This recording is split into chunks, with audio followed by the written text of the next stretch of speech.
राष्ट्रपति के साथ जाकर नरेंद्र मोदी ने उस इलाके को देखा जहां तुर्की ने कब्जा किया हुआ है। ये तस्वीरें देखिए, वो दिखा रहा है कि देखिए ना सर, वही कब्जा किए हुए। अच्छा, 3 बार फोड़ेंगे वही ले लेंगे, कुछ कह रहे होंगे, मैं तो ऐसे ही कह रहा हूं। तस्वीरें तुर्की के लिए बड़ा मैसेज है कि अगर पाकिस्तान का साथ दोगे तो भारत भी खुलकर साइप्रस का साथ देगा। साइप्रस में सालों बाद कोई भारतीय प्रधानमंत्री पहुंचा है, लेकिन साइप्रस का रणनीतिक महत्व नरेंद्र मोदी ने समझा और ठीक उसी वक्त साइप्रस गए जब तुर्की पाकिस्तान का साथ दे रहा है। साइप्रस में प्रधानमंत्री मोदी का भव्य स्वागत हुआ।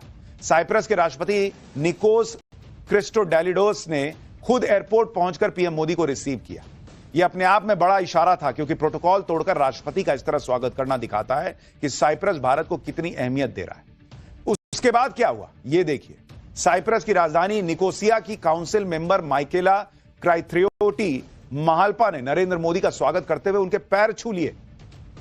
पैर छू लिए भाई, ये सब चल रहा है। साइप्रस में पीएम मोदी को वहां का सबसे बड़ा सम्मान दिया गया है। नरेंद्र मोदी ने साइप्रस का सबसे बड़ा सम्मान मिलने के बाद क्या कहा, एक बार वो भी सुनिए। हार्दिक अभिनंदन करता हूं, आभार व्यक्त करता हूं। यह सम्मान केवल मेरा, नरेंद्र मोदी का सम्मान नहीं है, ये 140 करोड़ भारतवासियों का सम्मान है। उनके सामर्थ्य और आकांक्षाओं का ये सम्मान है। ये हमारे देश के सांस्कृतिक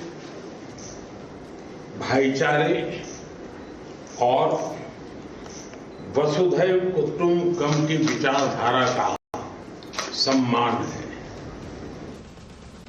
आप सोचिए, नरेंद्र मोदी को यह सम्मान मिलना, भारत का सम्मान। और नरेंद्र मोदी ने गले में जो ये पहना है, साइप्रस में इस तरह का स्वागत होना, वहां का सर्वोच्च सम्मान मिलना, फिर साइप्रस में उस इलाके को देखने के लिए जाना जिसे तुर्की ने कब्जा कर रखा है। नरेंद्र मोदी ने साइप्रस जाकर पाकिस्तान के दोस्त तुर्की के खिलाफ गेम सेट कर दिया है, क्योंकि नरेंद्र मोदी साइप्रस के जिस इलाके को देखने गए वो इलाका तुर्की ने 1974 से जबरन कब्जा कर रखा है।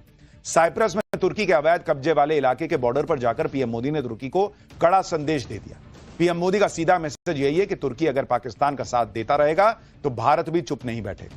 तुर्की कश्मीर पर अक्सर बोलता रहता है और पाकिस्तान का साथ देता है, इसलिए तुर्की पर नरेंद्र मोदी ने अपने साइप्रस दौरे से ऐसा पलटवार किया कि तुर्की को हमेशा याद रहेगा।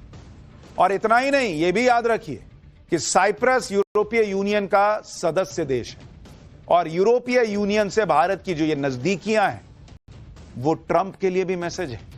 ये दोस्त होगे तुम, लेकिन जिस तरह का व्यवहार कर रहे हो, भारत लगातार यूरोपीय यूनियन के और नजदीक जा रहा है। तो ट्रंप के लिए भी मैसेज है, पाकिस्तान के लिए भी मैसेज है और तुर्की के लिए भी मैसेज है। खैर, नरेंद्र मोदी और इजराइल जिस तरह से पाकिस्तान के पैरों तले जमीन खींच रहे हैं, ये तो आपने देखा। लेकिन फिलहाल अगला चैप्टर जिसमें आम लोगों के पैरों तले जमीन निकल जा रही है भाई, जिस तरह से क्रैश हो रहे हैं प्लेन, हेलीकॉप्टर वगैरह। पहले प्लेन क्रैश, फिर हेलीकॉप्टर क्रैश, एक के बाद एक इमरजेंसी लैंडिंग। देश में हो क्या रहा है? अहमदाबाद प्लेन क्रैश के पीछे बड़ी साजिश थी क्या? बाबा रामदेव जी ने जो कहा उसका सच क्या निकला? 47 दिन, 3 इमरजेंसी लैंडिंग, 2 क्रैश, केदारनाथ में हेलीकॉप्टर हादसों के पीछे का कारण क्या है? अब इसका चैप्टर खोल रहा हूं भाई। अहमदाबाद प्लेन क्रैश को 4 दिन तो बीत गए, लेकिन लोगों के दिमाग से प्लेन क्रैश की तस्वीरें निकल नहीं रही। जिसने भी प्लेन क्रैश का वीडियो देखा है वो अभी तक घबराए हुए हैं लोग भाई। जो रेगुलर हवाई यात्रा करते हैं वो तनाव में है कि भाई जाएं न जाएं फ्लाइट में, क्या करें। लोगों को टेंशन हो गई है और इस घबराहट की अपनी वजह भी है, क्योंकि एक तो अहमदाबाद प्लेन क्रैश में किसी ने सोचा नहीं था कि बोइंग ड्रीम लाइनर जैसे सुरक्षित विमान के साथ ऐसा भयानक हादसा हो जाएगा। दूसरी बात यह है कि जब से अहमदाबाद प्लेन क्रैश हुआ है तब से विमानों में गड़बड़ी की लगातार खबरें आ रही भाई। कहीं प्लेन में तकनीकी खराबी हो रही है, कहीं इमरजेंसी लैंडिंग करानी पड़ रही है। अहमदाबाद में एयर इंडिया का जो विमान क्रैश हुआ वो बोइंग 787 ड्रीम लाइनर था। पिछले 2 दिन में बोइंग 787 ड्रीम लाइनर में तकनीकी गड़बड़ी की खबरें आ रही हैं। हांगकांग से दिल्ली आ रहे बोइंग 787 को बीच फ्लाइट से यू टर्न लेकर वापस हांगकांग में इमरजेंसी लैंडिंग करवानी पड़ी। ब्रिटिश एयरवेज के बोइंग 787 की भी टेक्निकल ग्लिच की वजह से लंदन एयरपोर्ट पर उसको उतारना पड़ गया। भाई पब्लिक घबराएगी नहीं, एक तरफ एक हादसा हो गया, दूसरी तरफ इमरजेंसी लैंडिंग की बातें चल रही हैं। आप वो तस्वीरें दिखाइए, जिस तरह से जो तस्वीरें आ रही हैं इमरजेंसी लैंडिंग की, हादसे की, वो दिखाइए। भाई पब्लिक हैरान है। बोइंग के ड्रीम लाइनर को लोग क्यों डेड लाइनर कह रहे हैं? प्लेन क्रैश के बाद भारत सरकार ने बोइंग विमानों को लेकर क्या फैसला किया आज आपको बताऊंगा। लेकिन इसी बीच बाबा रामदेव ने अहमदाबाद प्लेन क्रैश को लेकर एक बड़ा दावा कर दिया। उन्होंने कहा कि प्लेन क्रैश के पीछे तुर्की की साजिश तो नहीं है, इसकी जांच होनी चाहिए। उसका सच क्या है यह भी आज आपको बताऊंगा।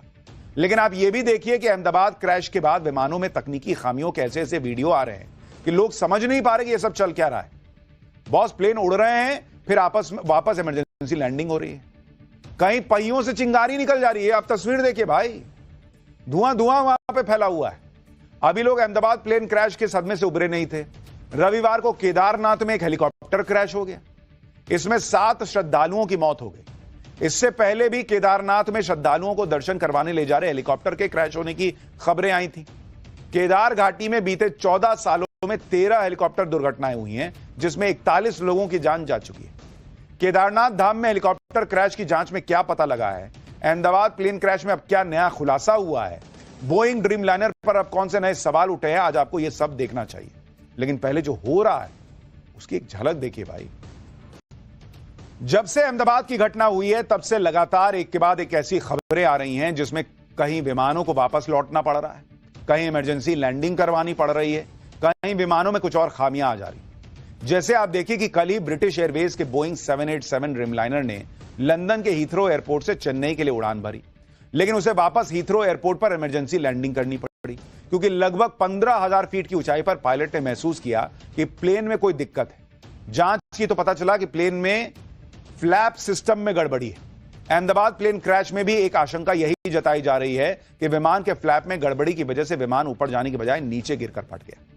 लेकिन गनीमत रही कि ब्रिटिश एयरवेज के विमान के साथ ऐसा नहीं हुआ। गड़बड़ी का पता चलते ही विमान के अतिरिक्त फ्यूल को हवा में गिरा दिया गया ताकि विमान का वजन कम हो सके। ये देखिए कैसे उसमें से ईंधन निकाल दिया गया कि भाई निकलो, तुम वजन कम करने दो, मुझे उतरने दो। किसी भी संभावित रिस्क से बचने के लिए ईंधन गिराकर विमान का वजन घटाना स्टैंडर्ड प्रोटोकॉल का हिस्सा होता है, जिससे इमरजेंसी लैंडिंग में आसानी होती है। लगभग 1.25 घंटे तक हवा में रहने के बाद विमान ने हीथ्रो के रनवे पर सुरक्षित लैंडिंग की। सभी यात्रियों और क्रू को सुरक्षित उतार लिया गया। भाई विमान तो सुरक्षित उतर गया, लेकिन पब्लिक में तो तनाव हो गया कि चल क्या रहा है। सोचिए पैसेंजर्स का क्या हाल हुआ होगा। जो लोग उस प्लेन में थे उनकी सांसें अटक गई। एक घटना हो तो समझ में आए, लगातार एक के बाद ऐसे हो रहा है। आज बोइंग के ड्रीम लाइनर से जुड़ी एक और डरा देने वाली खबर आई। एयर इंडिया की एक फ्लाइट ने आज सुबह हांगकांग से नई दिल्ली के लिए उड़ान भरी। एयर इंडिया का यह विमान भी बोइंग का बनाया हुआ 787 ड्रीम लाइनर ही था जो अहमदाबाद में क्रैश हुआ था, वही वाला, उसी कैटेगरी का था। विमान का टेक ऑफ तो स्मूथ था, लेकिन बीच रास्ते में विमान में तकनीकी खराबी का पता चला, जिसके बाद पायलट ने तुरंत फैसला किया कि विमान को वापस हांगकांग ले जाकर लैंड करवाए। इस दौरान पायलट और एयर ट्रैफिक कंट्रोल के बीच क्या बातचीत हुई, एक बार सुनिए आप। Technical reasons, sir, we'd like to stay closer to Hong Kong. Maybe we will come back and land back into Hong Kong once we sort out the problem. We don't want to continue further.